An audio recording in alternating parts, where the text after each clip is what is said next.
Take two. Hello, sports fans, and welcome to another edition of Scott Sports 101. I'm Scott Trella. We're going to talk Browns, Cavs, and Indians, and we're going to talk about Kobe Altman's press conference a little bit. We'll get to all that, but first, here is today's Scott Sports 101 trivia question. Who won the Finals MVP award in the 2008 NBA playoffs? I will have the answer later on the podcast. The Browns like Andrew Schwartz's quick feet and AL.com, courtesy of them. The Cleveland Browns return their top 4 wide receivers and top 9 pass catchers from the 2020 season. They will be returning. But the Browns wide receivers coach, Chad O'Shea, thinks there will be a place for third round draft choice Anthony Schwartz in Cleveland's 2021 offense because he's fast and smart. Jim McMahon calls Bill Belichick a liar while recalling their time in Cleveland with the Browns. CBS Sports never one to hide his true feelings. The 61-year-old Jim McMahon recently opened up about one of the low points of his 15-year career. In the summer of 1985, McMahon was trying to earn a roster spot with the Cleveland Browns. McMahon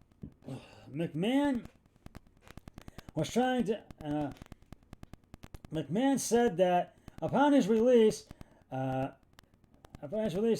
Browns coach Bill Belichick, who was coach at the time, convinced him to move to Cleveland while also assuring McMahon that he would be compensated for while he waited to be activated by the team. That conversation led to McMahon uprooting his family to Cleveland, but shortly after settling in Cleveland, McMahon said that things quickly went south. Andrew Berry, aware of Carson Wentz and Jared Goff big contracts leading to trades, courtesy Browns Wire. On the Russ Tucker podcast, Browns general manager Andrew Berry was asked about the big contracts given out to Carson Wentz and Jared Goff and whether those would be considered cautionary tales. Berry was cautious in his response.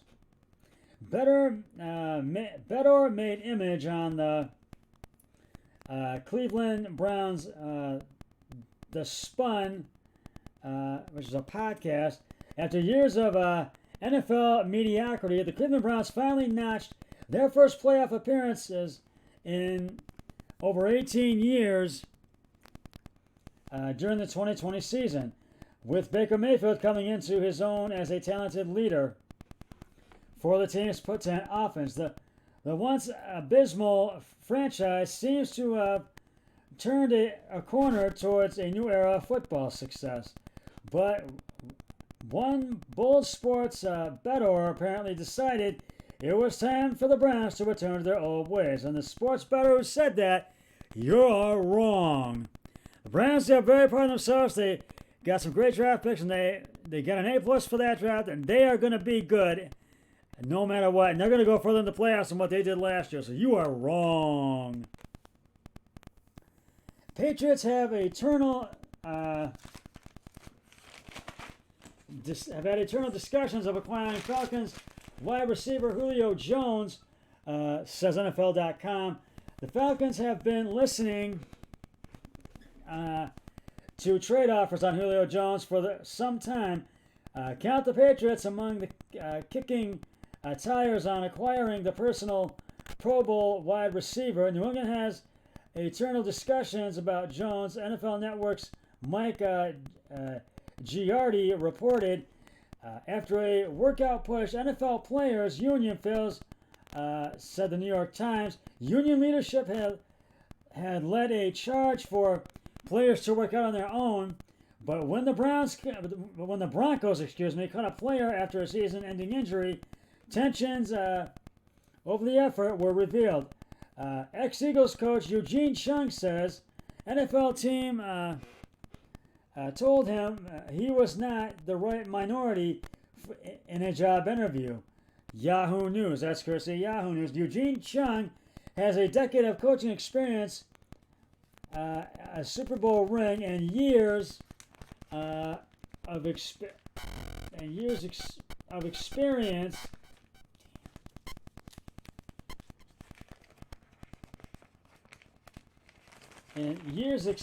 as an NFL offensive lineman, but he still reportedly found himself dumbfounded by an interview with an NFL team this offseason. The former Philadelphia Eagles assistant offensive line coach told the Boston Globe's Nicole Yang that a job interview with an unnamed team took a bizarre turn when the interviewer allegedly interrupted Chung's pitch with a point of contention about his race. That was out of line, I felt, and apparently I think he could be the right man. We'll have to see if he does get a coaching job or an offensive lineman job. So I'll keep you updated on this developing story. Moving on to the Cavs, the Cleveland Cavaliers failed to make the big leap their ownership wanted to see this season. However, there were some bright spots for the team, such as the growth of promising guard Darius Garland. In fact, the number 5 overall pick of the 2019 NBA Draft got some votes for the Most Improved Player Award. Chris Manning said on Twitter, Darius Garland received 3 third-place votes in the MIP voting. Garland received flack last year after a disappointing rookie season. He failed to make any of all rookie teams after averaging 12.3 points, 1.9 rebounds, and 3.9 assists per game. In his sophomore season, the Vanderbilt University product improved in all categories, posting averages of 17.4 points, 2.4 rebounds, and 6.1 assists per contest. He was also more efficient in scoring, making 45.1% of his field goals and 39% of his shots from behind the 3-point line. For the Cavs to be playoff contenders in the following seasons, they need Garland to continue growing as a playmaker and floor leader. This past regular season proved that he is well on his way to doing just that. And I feel he is too. And you might have heard Kobe Altman had his press conference but didn't say too much. And the front office doesn't want to break up the Bickerstaff combination. Bickerstaff and Altman really get along. And it may not be the right time, but I feel Altman is a C-plus GM, and I don't know if he's going to be back running the Cavs roster this season. It's hard to say. And another question is, will they trade Colin Sexton this summer? I don't think that's going to happen either. We need him here, and I think they're going to hold on to him for another year or two. I'll keep you updated, though. We'll get to the Indians in just a sec. But first, it's time now to reveal the answer to today's Scott Sports 101 trivia question.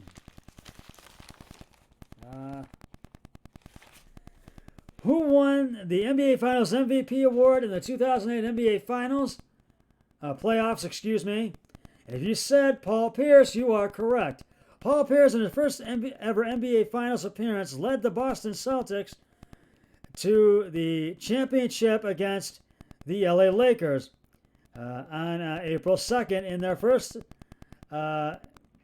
visit there since 1987. And I'll have another trivia question on my next podcast, so stay tuned for that.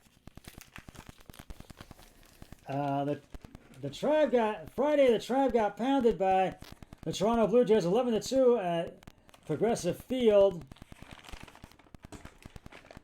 Eli Morgan was on the hill for the Tribe Friday night, which this game shouldn't have been played because of all the inclement weather. Morgan went 2.2 innings, gave up 8 hits, 6 earned runs, and had 2 beans at bat and struck out 1 batter. Then Francona had to go to his bullpen early, and things just did not get any better for the Tribe as the Tribe bullpen just fell to pieces against the Blue Jays, and the Blue Jays just took advantage of it. But Tribe fans were not disappointed because of the inclement weather. The Tribe's only 2 runs came in the bottom of the first when Eddie Rosario hit a single on a sharp line drive to right fielder Cesar Hernandez scores, Jose Ramirez scores, Harold Ramirez to third. But the Tribe's early 2-0 lead didn't last as the Blue Jays just out-hit and outscored the Tribe in every way possible from the second inning on. The game was called in the middle of the seventh inning due to inclement weather, but nevertheless, the Tribe lost to the Blue Jays by the final score of 11-2. Steve Rayu gets the win. He goes 5-2. Morgan falls to 0-1. And now the Indians play a doubleheader because the game yesterday was called on account of inclement weather, so it's a doubleheader today. They split the two games of the doubleheader here at Progressive Field. In Game 1, the Tribe lost 4-1. Aaron Savali was on the hill for the Tribe in Game 1.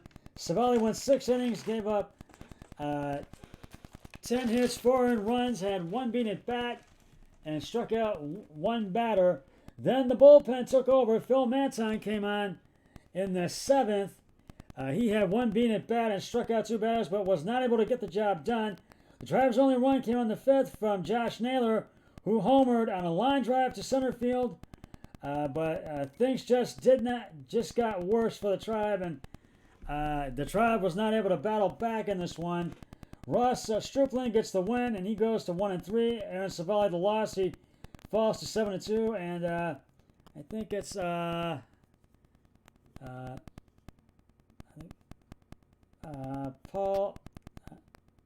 Josh Romano gets his 3rd save of the season. In Game 2, the Tribe beat the Blue Jays 6-5. They came back and won Game 2. Sam Henchiches was on the hill for the Tribe in Game 2. Henchiches went 2.1 innings, gave up 4 hits, 2 earned runs, 3 beans at bat, and struck out 2 batters. Then Francona turned things over to the bullpen, and the bullpen did really well in Game 2 and was able to hold off the Blue Jays. Emmanuel Clase came on the 7th and got the save for the Tribe. The Tribe scored 4 in the 6th and 2 in the 7th. The Tribe will play a doubleheader tomorrow against the Chicago White Sox. Game 1 at 3:05 p.m. and Game 2 at 6:35 p.m. And you can watch them both on Bally Sports, Great Lakes, Ohio, and hear them on the radio home of the Tribe, WTAM 1100. Well, that's just about going to wrap it up for this edition of Scott Sports 101. I'll be back with another podcast later on this week. But until then, always remember, be a team player each and every day, in every way possible. So long, everybody. 3, 2, 1. I'm done.